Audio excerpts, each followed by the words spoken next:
how do I repeat? That was great. I don't know what to, build off of. So I really liked it when you did this. I really liked it when you did that.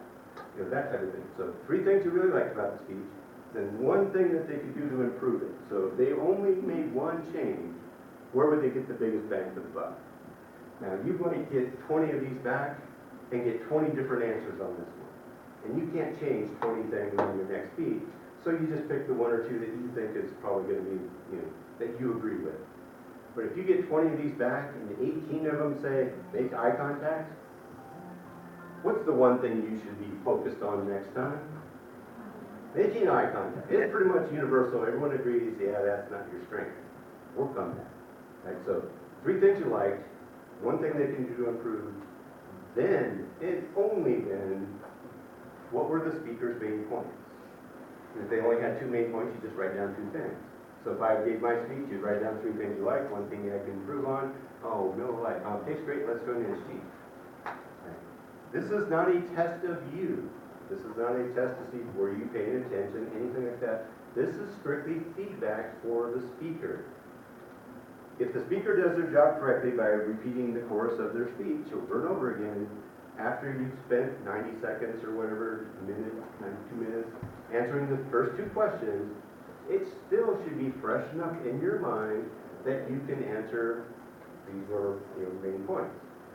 When the speaker gets these forms back and they realize that not a single person identified a single one of their main points, that's invaluable insight. Because that bell should be going off going, wait, I totally messed up that. Tell them what you're going to tell them what you told them. Because nobody was even on the same ballpark. Versus by the end of the semester, people will have pretty darn close. So I'm over-exaggerating. Complete this after the speech, because I don't know what it is, but, first day everyone does it correctly. Second day, as soon as somebody gets up and says, I don't like it, it tastes great, let's go in, and it's cheap, half the heads in the room will go down and people will fill this out. No, that skews the results. That is not valuable feedback to the speaker.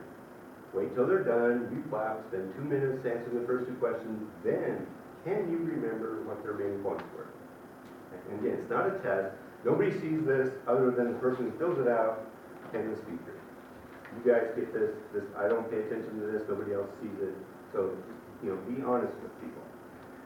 I've been doing this a really long time, 20 years of teaching this class. I've had 1 instance where I had to tell this woman, don't even fill these out. Nobody wants to hear the vitriol that's coming out of your mouth, just because people were complaining. I was trying to talk, but I frequently get people that complain that only thing people do is do the check marks, and they just do excellent.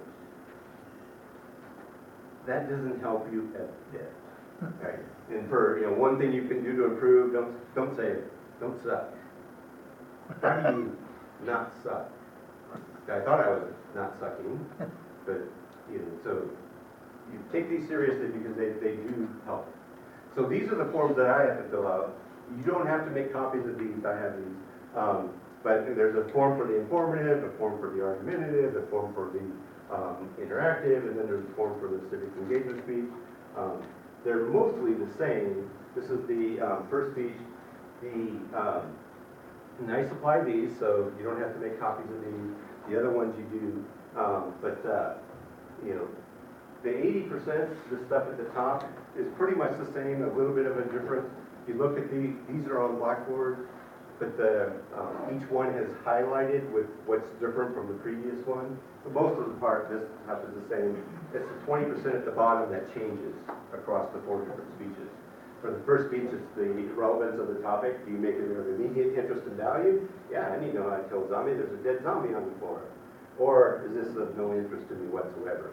Again, it's not, is the topic, it's do you tell us or establish in the introduction that it is of immediate interest and value to us. So that's the 20%. But, anybody familiar with my soul sister, Jillian? Yeah. Why is she yelling at him? She's trying to motivate him, right? She's a personal trainer. Like, get off your back. She knows He can do better than that, right? He's like, I can't do this. It's like, and so she's in his face. Right? I'm not a yeller. I don't get in people's faces. I have a form for that. So this is how I'm going to yell at you, if you will. So this is the form, this is the top of the form. I really only have 3 grades. I give you a, yeah, that's pretty good. An excellent. Those are 3 grades. So notice a lot of words on here. So basically what I do is like, and there's on Blackboard in the same folder of the form, there's a document explaining what each one of these is. So, but we talked about the introduction. There are 5 things I'm looking for. So I'm looking for you to do those 5 things. If you, once you're done with the introduction, I'm like, hey, you did those 5 things. You did a pretty good job. I circle the 6. So, let's say, get up and you start your speech with, hi, my name is. Right? I'm going to circle attention getter because, don't start with, hi, my name is. I will write, don't start with, this. And I'm constantly writing. I cannot watch a speech anymore without writing. So don't think that you just did something wrong if I'm writing, because I try to write positive things as well. So I'm constantly writing. But you did these other 4, let's say you did okay. So I would have given you 4, but you missed 1. What do you think that means? I'm going to move your score over 1, because you missed 1, so you get 2 points. Okay. Let's say you start your speech with, hi, my name is, right? And then you don't tell us why you are worth listening to on this topic. Right? And you did okay on the other 3. I would have given you 4, but you missed 2 of them. What's that mean? What's 2 spaces over? Nothing. So you get a 0. I grade the first speech the same way I grade the last speech. There are going to be a lot of things that are circled. There's going to be a lot of shifts to the left, a lot of multiple shifts to the left, thus a lot of zeros. The typical score on the first speech is in the 20 to 30 point range. Freaks people out. Don't worry about it. All that this first speech is your baseline. It's like the first day of PE class. They make you do sit-ups and push-ups and make you run a mile. Where are you at today? What's going to determine your final grade is where are you at the end of the semester. This says, hey, you didn't do any of these things. All these things that are circled, you didn't do them. Why didn't you do them? 1, I didn't know I was supposed to do them, or I knew I was supposed to do them. I didn't realize I don't do them. And why don't you realize you don't do them? Because no one's ever told you you don't do them. So that's my job. I tell you, hey, you can do these things. Okay. Now we have a baseline. Come back on the second speech. It's what you do after you get the baseline. That's what determines your grade in the class. So this just says, okay, here's where the holes are.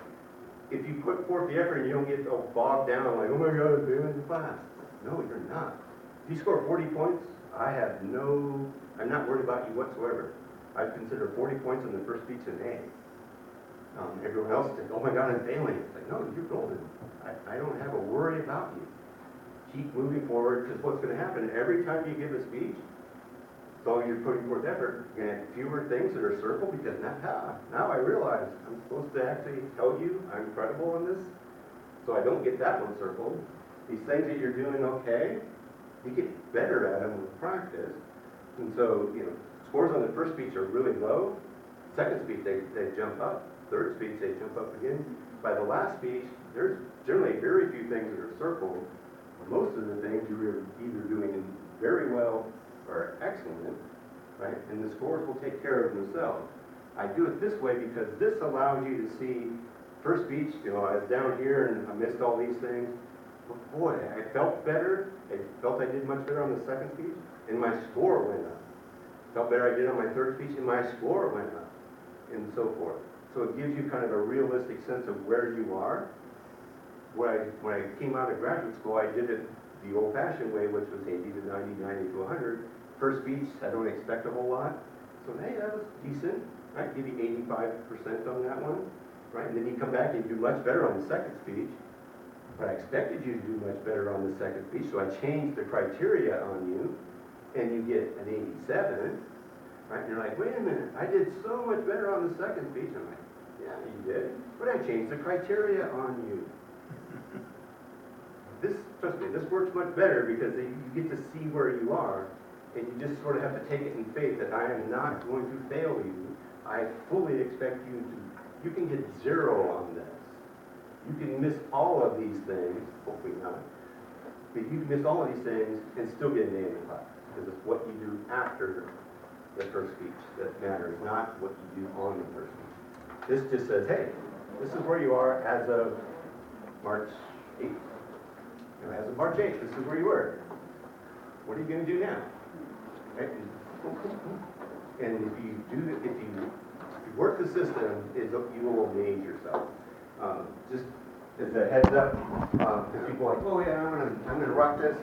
Highest score I've ever given by far, like 10 points higher than anybody ever gotten, was last semester. Somebody got, I think it was 74 on the first speech, and blew me away. Had 64 was about the highest I'd ever given prior to that.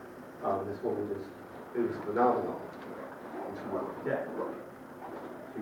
She signed her speech and had an interpreter interpreting it and saying what she was signing. So when people say, oh yeah, people with disabilities can't do anything, she just blew it away. Blew it all semester, and she just talked about a rising tide raises all boats. People saw her and like, she could do it, I could do it, man, that was a fantastic class to be in. So, I actually have, like I said, there's a thing on a document that explains this, but I also have a video where it's boring to watch, but you can just listen to it, where I actually talk you through a speech of what I'm looking for, each one of these things.